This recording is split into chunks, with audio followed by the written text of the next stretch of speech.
Hi, Art Seekers. We're here in this gorgeous studio of Matthew Ryan Herget. Thank you so much for Thank you for letting us having in. me. Thank you. Thank you very much. So I'm really interested in how you came to art. I know that you are self-taught, so it's an interesting journey. If you wouldn't mind sharing that.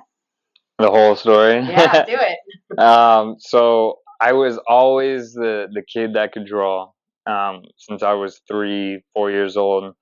Um, Whenever my grandma was in town, she's from Louisiana.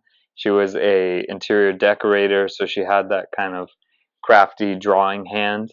I would always wake up early, run to her room, and we would fill up these little sketchbooks playing I Spy games.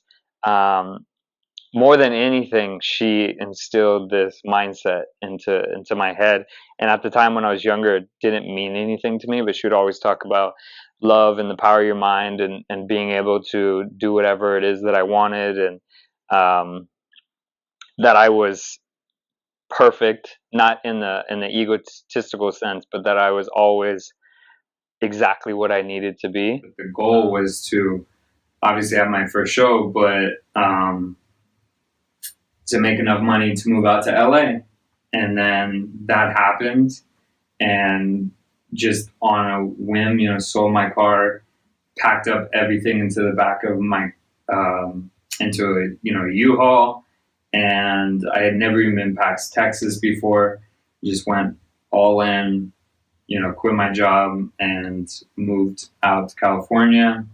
When I got to LA, it's just like the rest is history, and everything just started really, really taking off because I feel very strongly about going out to a place where no one really knows you, and it's all fresh, and I just felt like I was really able to expand. Yeah. And you talk about fearlessness, Yeah. and obviously that's so apparent in your story. How do you see that visually translated in your work? So I used to think it was fearlessness. Now I am quite sure that I'm actually always afraid, but it's like that fear can either hold you back, or you can use it to like propel you forward. So like the moment you feel that fear, you know that that's what you need to be doing and where you need to be exploring, or whatever the case may be. And I think my work has like evolved very quickly because I'm pretty much solely guided by that feeling of if there's something that I'm currently afraid of, that's what I need to be messing around with. I'll do a portrait of someone, and obviously I want it to be a little bit more figurative and look a certain way, but especially with the more abstract pieces, or the energy studies that I call them, it's I mean, me over anything, these pieces are like everything. Creating a figure, I feel like there's a limit. Like the second you attach form to something, there's like a certain ceiling that you reach. But if you can like tap into that formlessness, then there is no limit, and I really appreciate that. Yeah. It's almost more elemental or more instinctual or more universal because Absolutely. You're not guided in a particular way. And I know that when you use figures, often there's a political infusion there, but it must be nice to have the non-representational as a counterbalance to 100%. that. Yeah.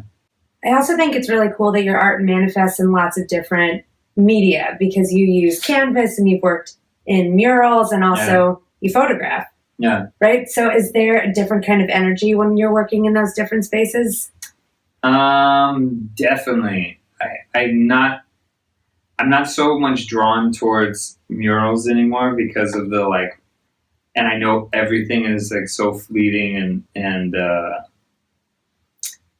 not permanent, but it just, in the past, I think I did murals in places where it was like a little too fleeting and they would be painted over or whatever, you know what I mean? So I think now doing really large canvases is something that really gets me going. And especially I still like the idea of taking this little world that was created and putting it in like a pristine location where people are like really really care about, you know, like a really beautiful gallery or a building or a home or an art fair that's like very well curated and cared for, you know. I think there's something to be said for that. I try not to get overly competitive. Like I know like everyone wants to talk about how competitive the art world is and stuff like that, but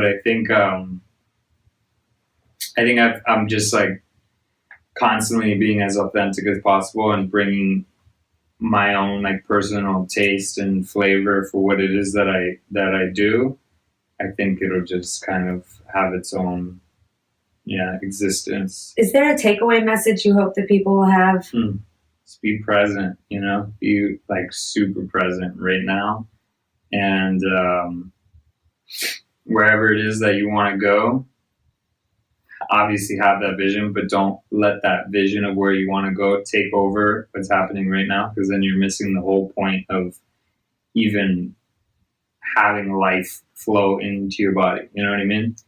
I think being able to give every amount of all the focus of who you are and what you're about into this moment right now, and then constantly doing that over and over and over again will just naturally recreate this amazing life over time. But that's not even important, because again, right now is the only amount of time that will ever exist, you know? So what you do with right now is the most important thing. Yeah. The rest will take care of itself.